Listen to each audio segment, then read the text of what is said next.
That was the final block of 10 million to complete the Legacy Edition tutorial level.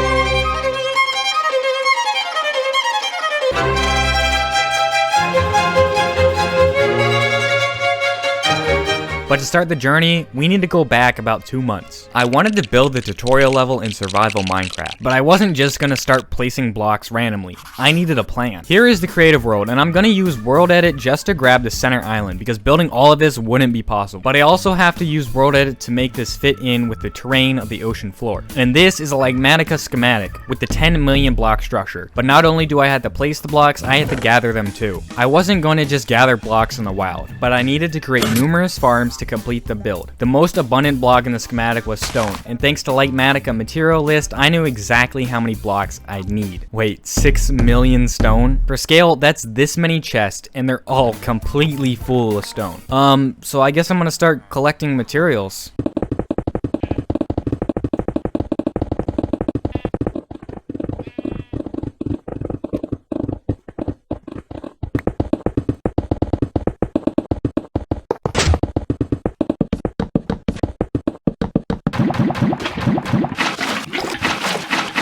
Okay, let's AFK this for a couple hours and see how much stone I get. I got nothing. No cobblestone. That wasn't supposed to light. But I was gonna blow it up anyway because I need to restart and build a way better farm. This farm by Martin Demink is a lot more simple. And it actually works, so that's the best part. But if you remember, I need stone, which requires me to make a furnace array to smelt all the cobblestone. But then, I need enough fuel. After AFKing for this for not even that long, all of these chests are full. And I'm gonna convert it to stone in batches, because doing it all at once would be a headache. And I haven't made a collection system yet, so I still have to grab these minecarts manually. If you noticed in the material list, I need over 500,000 dirt, and to my knowledge, dirt farms have elaborate designs that require multiple other farms to run, and hundreds of moving parts to break. So I have the choice to mine over 500,000 dirt blocks by hand or make a farm.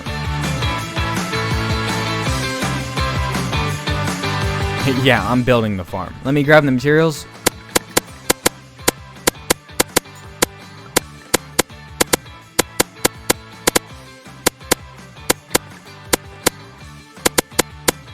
Oh, I need a lot of gold. Let's try this again. Let me grab all the materials.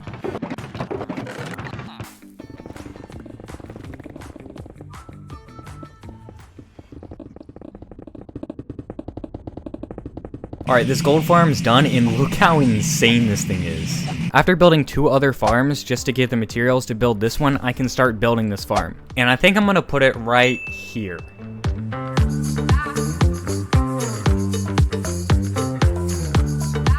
I've reached the halfway point, and now I've got to trap 4 Ravengers. So, alright, the farm is all done, and look how nice this thing looks. Now that this thing is done, we can start using it. And after I place down these 4 saplings, the tree's gonna grow, and the Ravengers are gonna break it. And then the dirt and logs are collected with TNT.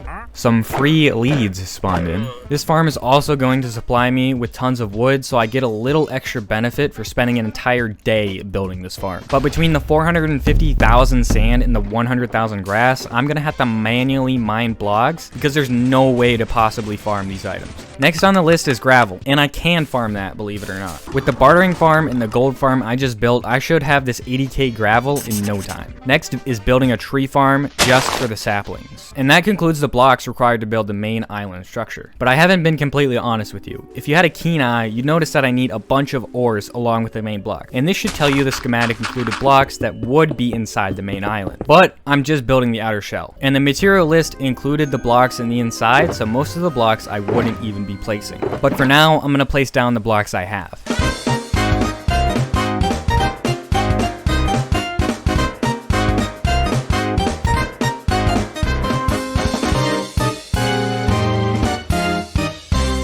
I've created a strategy for doing the build in layers. First, I place down the blocks that collide with the bottom layer because it can get confusing and tough at times with the coral interference and visibility. But then after, I'll connect the bottommost layer to the surface of the water. Now, if you've made it this far, you should subscribe because there's no consequences to subscribing and you can get notifications when I upload next. All right, there we go. That's all the blocks I need to place below the water with the exception of this sand.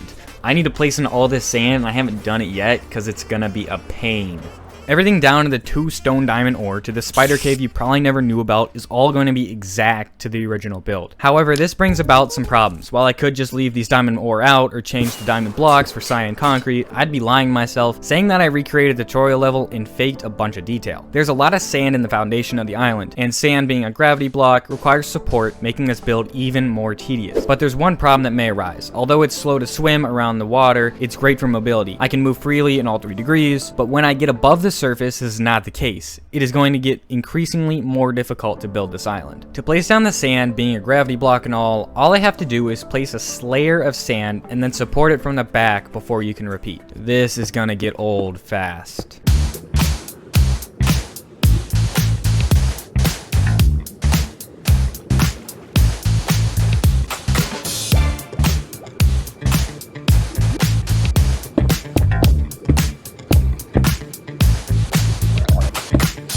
Now all the blocks below the water are complete, and all the sand is in place. But next, I have to build up the sides of the main shell. And most of this is made out of grass. But so far, I've only completed a small percent of the build. The problems don't stop there. The schematic I currently have is covered in trees and is blocking a lot of the exposed island structure.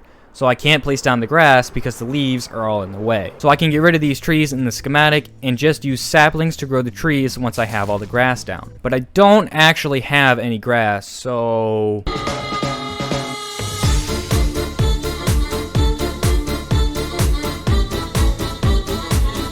Alright, 62 shulkers of grass. Surprisingly, that didn't actually take long. It took about 8 hours to mine all the grass, and that's all the grass I'll ever need. But there's one problem. While the majority of the outer shell is grass blocks, I am sure to run out of other blocks before I even get through a quarter of my grass. But for now, I'm gonna just start placing the blocks I have, because if I sit here and think about it too long, I'm never gonna get started.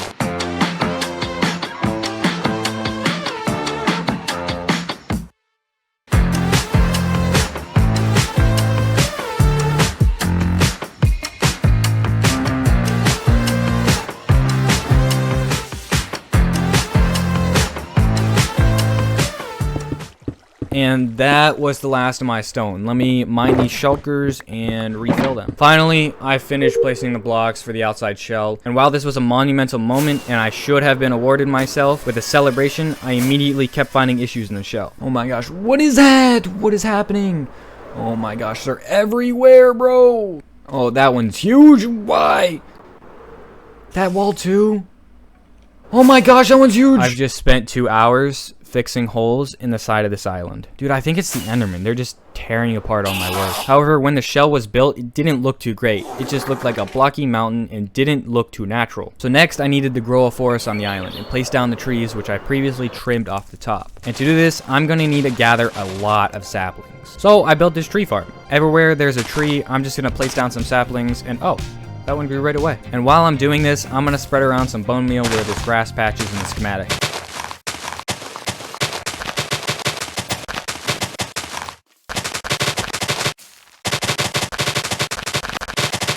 But now that this looks lush and all nice with the trees, it's time to work on the detail. Now with the Lightmatica material list, here's all the things I need, and I can finally ignore all these. And the leftover items include small amounts of various blocks, from stone bricks to creeper heads. And I was first going to work on the items that are difficult to get, like music disc and beacon, because at this point in time, I needed a break from mass material gathering and hours of placing one type of block. Alright, I think this is enough materials for me to get started on this build. Now it's time to build a guardian farm.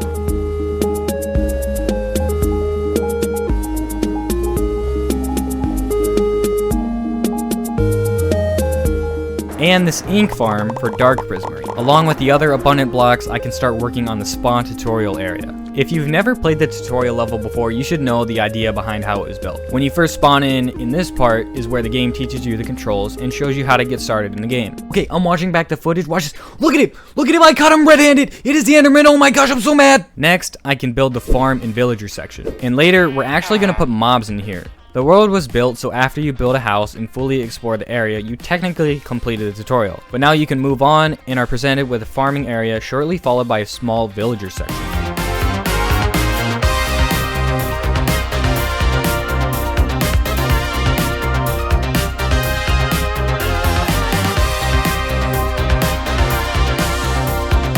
If If you've ever played with the world, you know the elytra course running around the island, and these rings weren't cheap.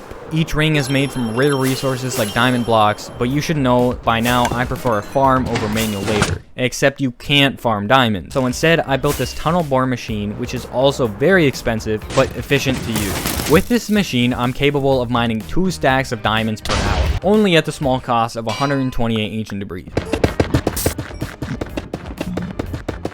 And this is because the machine uses TNT to expose diamond ore to maximum efficiency. And after this, I still need to craft 4 beacons and find one of the rarest blocks in the game. Since the new 1.18 update with Deep Slate and increased world height, stone diamond ores have become extremely rare. Now diamonds are most popular in Deep Slate at Y equals -58, and there is only a small chance diamonds can spawn up at stone level, making them extremely difficult to find. Please, you don't know how many things of diamonds I've seen that look exactly like this and don't have any stone diamonds.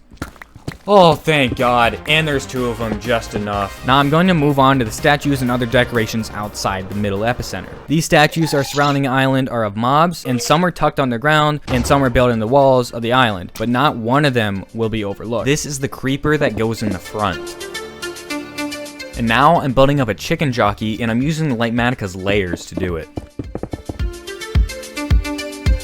Next is this ghast.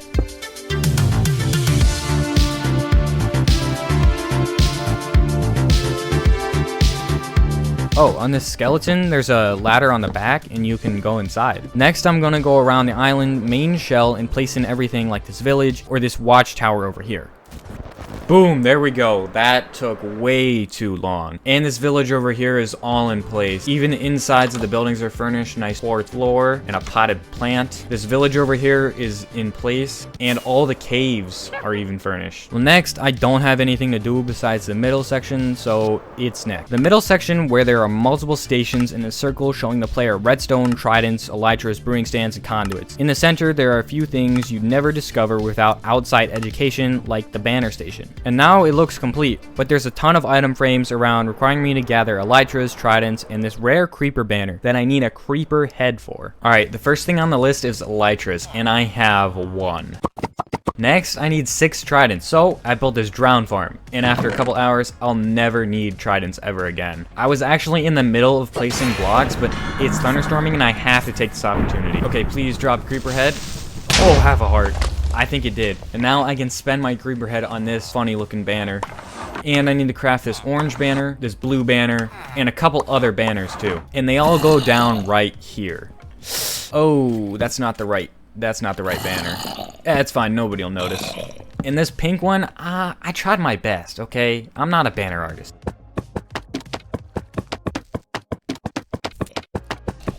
And this is the best use of a beacon I could think of. Now, this was my favorite room as a kid because of these turtle helmets, but now I can put down all the other armors. Now that that's over, we can move on to the mobs. In the original tutorial level, there are certain spots where animals always spawn, and I believe they are part of the build as much as any other blocks. But this means I'm going to have to import these animals and name tag them because I wouldn't want them to despawn. There you go, Jerry. You can live here now, and never leave. Some animals are going to be easier to get than others. For the chickens, I can just spam a bunch of eggs into the pen. These tropical fish up by the trident can just be bucketed. But the pet mobs can just be tamed and will teleport to me where I can sit them down. And next I have to lure the farm animals through the nether. And now there's only one thing left I need to do.